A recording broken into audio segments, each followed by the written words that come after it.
In Canada, your home is more than shelter. It is a mathematical statement of your life's margin, the quiet distance between what you earn and what you owe.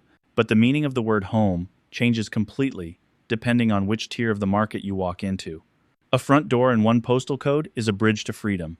The exact same door, 3 provinces over, can be a cage built specifically to hold your income. Today, we are walking through 5 distinct Canadian house price levels in 2026, from the affordable detached homes of the prairies and the Atlantic, all the way up to the legacy estates where money stops being a factor at all. And by the end, you will understand why 2 families earning identical salaries can live in 2 entirely different countries without ever crossing a border. Let's begin at the entrance. Level 1, the Prairie and Atlantic tier, $350,000 to $450,000.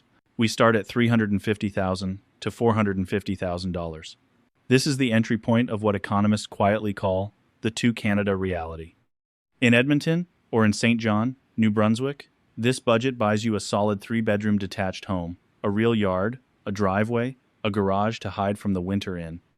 StatCan and the local boards will tell you the benchmark home in Edmonton still sits near $430,000, keeping it the most affordable of Canada's major cities. On any quiet morning here, you pour your coffee inside walls that are entirely yours, and your biggest decision is whether to shovel the drive before or after breakfast. Now take that exact same check to the GTA or the Lower Mainland and watch it evaporate. In Toronto, $450,000 barely secures a shared studio condo in an aging tower. In Vancouver, it may not even cover a parking space downtown. Same money, a completely different life. This is the mobility tax.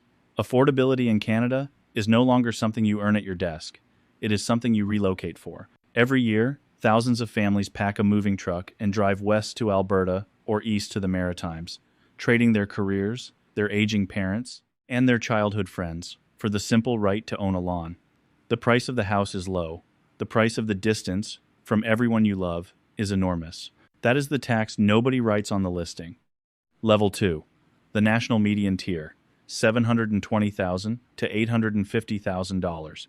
This is the beating heart of the Canadian middle class, sitting just above the CREA national average of roughly $686,000, a number that has barely moved in years. Let's do the math a homeowner actually feels in their chest. On an $800,000 home, with 20% down, you are financing about $640,000. At a mortgage rate of 5.5%, that is a payment that swallows a massive share of 2 after-tax incomes before a single grocery bill is even considered. And here's the trap of this tier. On paper, you are wealthy. Your net worth statement looks healthy, almost enviable. But you are what we call asset-rich and grocery poor. The equity is real, but it is locked inside the drywall. You cannot spend it at the till, and you certainly cannot eat it. Then the house starts asking for more. A crack spidering across the foundation.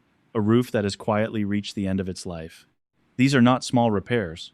A full roof replacement, or a foundation fix, can erase an entire year of careful savings in a single invoice from a contractor. At this level, the home is no longer just where you live. It has become a second, silent creditor. One that sends you bills you are never allowed to refuse. Level 3, the suburban professional tier, $1.2 million to $1.8 million.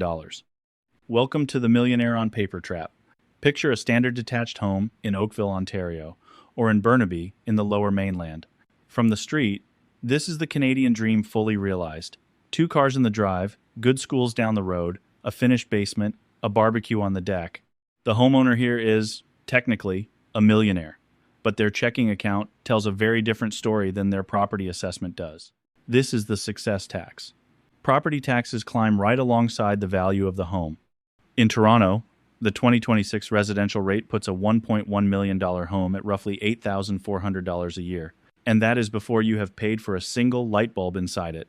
Push into Oakville or Burnaby pricing, and that annual bill only grows. And then there is the interest siphon. On a 7-figure loan, the vast majority of your early payments are not buying your house at all. They are simply renting money from the bank. You can pay faithfully for years and watch the principal barely move an inch. On the start of any work week, this homeowner reverses a nice car out of a nice garage and quietly wonders why, despite earning more than they ever dreamed possible, there is somehow never anything left at the end of the month. Which brings us to the great open secret of Canadian home ownership. At levels 2 and 3, an enormous number of these households are only surviving because of one thing: the tenant downstairs, the basement suite. Across the GTA and the Lower Mainland, the finished basement is no longer a rec room or a home gym, it is a revenue center. The mortgage has grown so large that a stranger renting the lower level is not a pleasant bonus. It is the load-bearing wall of the entire family budget. In modern Canada, your price level often decides your landlord status. You did not set out to run a rental business. You did not dream of collecting rent and fielding calls about a leaking tap at 11 at night. The math simply left you no other choice. Detached or semi-detached, the moment the numbers stopped adding up, the basement became a business, and your home quietly gained a second front door. Level 4, the elite urban tier, $3 million to $5 million. This is the transition from merely affluent to genuine wealth. Prime neighborhoods, architect-drawn custom builds, high-tech security, humming quietly at the front gate. Here, money finally begins to buy the one thing it never could at the lower tiers: anonymity and private services that make the friction of daily life simply disappear. The renovation is not a source of stress at 3 in the morning. It is a project someone else manages while you are at work. But wealth at this level is not free, and it is not passive. There is the luxury maintenance tax. A property of this size demands a small standing army: landscaping crews, cleaners, pool service, security monitoring, and the endless upkeep of a custom build where nothing is off the shelf. It can take a 6-figure salary just to keep the grass green and the systems running. The home no longer sends you repair bills you fear. It sends you operating costs you calmly plan around. And critically, the tenant in the basement is gone. Nobody at this level rents out a room to make the mortgage. The house has stopped being a source of income and has become, at last, a pure expression of it. Level 5, the legacy tier, $10 million and beyond. This is life without financial friction of any kind. The bridle path in Toronto, the heights of West Vancouver, looking down over the Lower Mainland and the shimmer of the water. At this tier, money is simply no longer a factor in any decision. Not the renovation, not the property tax bill, not the price of anything you might ever want. The mortgage, if one even exists at all, is a rounding error on a page nobody reads. What you are truly buying up here is the single rarest commodity on earth: land. In cities where they have quite literally stopped making it. In the dense core of the GTA and the Lower Mainland, space itself has become the ultimate luxury. The wide lot, the private drive, the sightlines that no future neighbor can ever build in front of. On any quiet morning at this level, you are not thinking about your home as an asset at all. You have transcended the spreadsheet entirely. The house is not building your life. Your life was already built long ago. So here's the truth, waiting underneath all 5 levels. A house is a machine for building a life, not just a line on a spreadsheet, and not just a number the CREA and your lender argue over behind the scenes.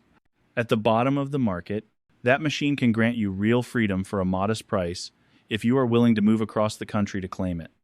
In the middle, it can quietly hold your entire future hostage, one repair and one interest payment at a time.